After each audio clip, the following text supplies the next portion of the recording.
Bajaj Auto. In the 1970s, it was a monopoly in the two-wheeler business with sales of 100,000 vehicles in 76-77. But with the 90s came the challenge. Bajaj's primary product, geared scooters, ran out of favor. The age of motorcycles had arrived. With strong competitors lining up sleek products, Bajaj was left miles behind. The writing on the wall was clear: revitalize or regress. But what caused the downturn in the first place? What happened? Nothing happened except that it took time. And if I may say so, when this happened around the mid-90s, a good thing happened for the company. That this guy, who was there in 95 for 30 years from 65, took one correct decision, last correct decision in his life: enough is enough for the company, they've had enough of me, I've had enough of this, I want to do something else, curse somebody else rather than me and my colleagues here. And I handed over to a new professional team gradually. It didn't happen overnight. It happened between 1995 and 2000. Very gradual, to a professional team which included my two sons, with the elder one, Rajiv, being the president of the company only 2 years ago. And I must say that this team did a great job. Perhaps I couldn't have done that job because I didn't have that fire burning in my belly at that time, which I had in the 60s, 70s and 80s. By mid-90s, that fire was burning for doing something else. I'm not going to retire. I'm going to die with my shoes on, but not managing Bajaj Auto, that's for sure. When you want to bring changes to the organization, it is very important that the organization has to look at two things. One, do they have people who are able to think differently within the organization? Or do they have to bring certain people from the outside of the organization to create the change, or to at least breathe and talk and brainstorm these kind of changes within the organization? So one good thing about Bajaj is that the president of the company himself is a very young person. So, and his knowledge about two-wheelers per se, and his engineering passion for making a enjoyable, at the same time energetic and sexy product has been with him for long. Hey ma, aur kutu?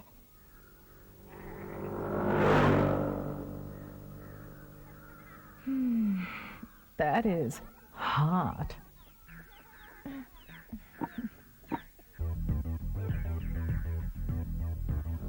So I did gradually, means day-to-day work and operations. This R&D, new models coming in, is all Rajiv and his team. I have not been involved at all for the last 5 years, 6 years. That is not my forte. I never brought out new models for 25 years, remember? That's the criticism that is made. Yeah, I did. Yes, you were not required to as well. Only fools need to bring out new models. I brought out a model which had a 10-year delivery period for 20 years. What more do you want, yaar? No successful product like that in the history of India. But there could be an argument for saying that if you had brought in a team earlier, you wouldn't have gone through the ups and downs which you have. That's typical academic writers would say that, after the thought, after the fact. Nonsense. No. Let's pick up exactly. When it happened, actually, how could you have brought in the team when it was still a 10-year delivery period in scooters? Therefore. But that was happening in 84. No, 88, 89. I had a 10-year delivery period with scooters in 89. You yourself only in the 90s it changed. And delivery period changed. The demand didn't shift to scooters. 45% demand for all two-wheelers for scooters stayed till 95. As a strategy, I will put it in a very simple scenario. See, we needed to completely redo our own internal thinking to go with the mainstream of the demand segmentation that has happened in the country. Just 4 years back, 50% of every two-wheelers were scooters.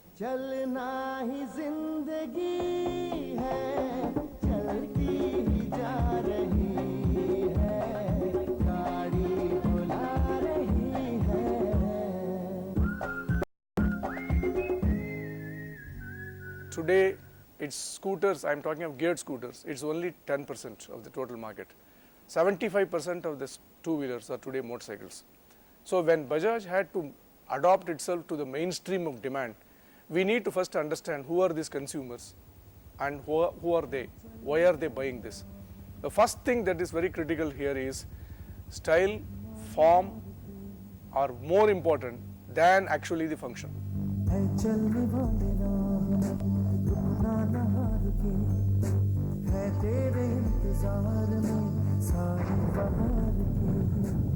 So when you looked at style and form, we have to address whom are we looking at this segment.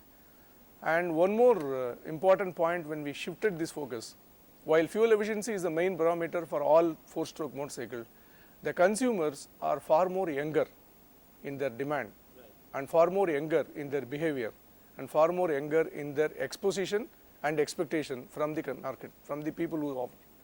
So when we made the shift, it was necessary for us first to make them to look at us with a renewed interest.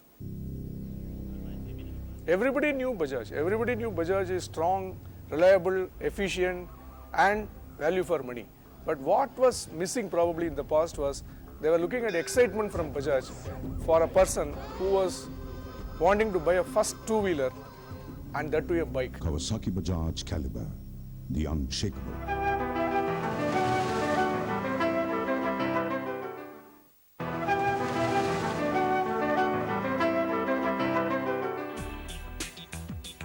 It was time to cook sour. Time for retrenchment. Over 2,000 of Bajaj's 17,000 employees were offered early retirement. The VRS package cost over 80 crore rupees, but with the promise of greater productivity. A rational management decision riddled with emotional hurdles. Now, there is still a big human cost. The persons came and told me, who have been with me 25 years, Rahul Saab, my family thought, my children thought, my wife thought, I was a highly competent manager. What do I tell them now? Why have I been asked to go home? I understand that you are not saying I am bad. You are just saying we have too many people. You have to restructure. I realize that, but I can't show my face at home. There are different ways of saying it. And I was crying. Then you go and deceive me like it's all in the game. All in the game. But I talked to my son, we did something, this. But he said, I see that point. But, he said, otherwise all of 13,000 will cry with no salary, no VRS. We have to survive. The number of people for a comparable production that TVS employs is much less than even at today's strength. Rajiv says, not 13,000 that I have today or less than 13, I need 10,000 people to make, if not more, 2 million vehicles. I can make 2 million vehicles per year, which this year will make 1.5, the target is 1.54, but we'll do 1.5. And he says, I need 10,000 people only, please help me. Rest I am doing myself, but it's legal and government and this, that's your problem. You shield me from the external environment and don't interfere in the internal one. When we realized that not only for cost, but even in direction, we couldn't manage with 1,000 suppliers, and we balanced the cost cutting with reduction in numbers, suppliers actually gained because they were getting now twice the volume, many of them. Within the plant again, when we talk of the cost cutting, almost every cost cutting idea is backed by some improvement, and the morale building is really by focusing on the improvement. What we also do is each cell makes a presentation once a month to the plant head with the ideas that have actually resulted in the cost cutting, and these ideas are generated from the cell members, so they could be the workers, the frontline supervisors, and I think just by them involving them in this process, we've just found that we're getting so many ideas and people are actually motivated to do this. The point, as a business person in charge, looking over this operation, you are shrinking one business and you are putting money into the other at the same time. Obviously, actually, I'm not shrinking this business. In fact, I hate the fact that it's shrunk. The customer has shrunk this business. The market has shrunk. And we are taking steps even now to see that it may not come back to its older glory, but I should be making 40,000 scooters, geared scooters per month. And in the next 2 years, we want to do that. But we may not succeed. Inherent riskiness one business, market is shrinking, and therefore you're seeing it go down before your eyes day after day, and you're taking such a large bet. That is the opportunity. I mean, okay, if it's risk, fine. I don't want to argue that point. That okay, we were very risk taking, but no, it would not be an honest reply because you had no choice. And if it's not that you went into helicopters, even keeping in mind conveyance or into cars, you were already making everything. You just said, if we kept increasing our capacity of scooters in the 80s, no. The book says, and her earlier book also says, in the 80s, Bajaj Auto amongst the large companies had the highest rate of growth, even higher than Reliance. I mean, today Reliance is nowhere near, I mean, we are nowhere near Reliance, fine. In the 90s, the whole thing changed. But so we had to add capacity for scooters. Now we add capacity for motorcycles. Little bit, very little bit of the scooter capacity was shifted wherever we could, the excess capacity. But many new things had to be done, and so that was added. Hundreds of crores in the last 5-7 years were added, which can be seen from the annual report. And but Rahul, what I'm trying to say is that was nothing great for the company and the management. You're saying you just otherwise, that management should be sacked. What's so special in that? The competence comes from those vehicles which were brought out. Some with Kawasaki help, but even then with our know-how. Our R&D today is the best in India. In the two-wheeler industry or even automotive industry, equal to maybe Tata, TVS, maybe, nobody else. Increasingly your focus, while the product itself is very great, you seem to be, I may be wrong, but you seem to be underplaying the importance of the mindset change that happened in the company on marketing, on brand building. No, I didn't. Till now you are talking about this. The mindset, absolutely. I am quoted to say, who wants a marketing department? I have a dispatch department. It didn't mean that I didn't know what marketing was. I had also done a little bit of my MBA at Harvard. But with a 10-year delivery period, you can't market. You don't get a good marketing manager anyway. What will he do?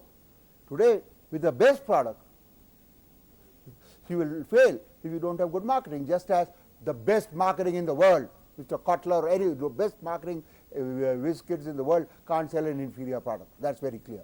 You first need substance, you need product. Then you need marketing. What do you need marketing? Energize your dealers. Pick the right dealers. Over the last now 12 to 18 months, we've realized that we really need to spread our sales network, and we're making a lot of effort to going into smaller towns, to go into rural areas.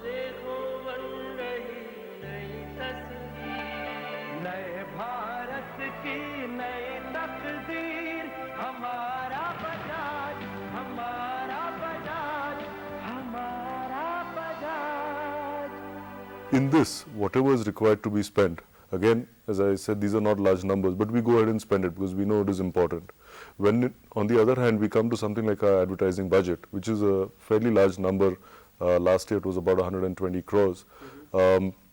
What we do is we don't just go by a percentage game. Typically today our publicity budget is 3.5–4% of net sales.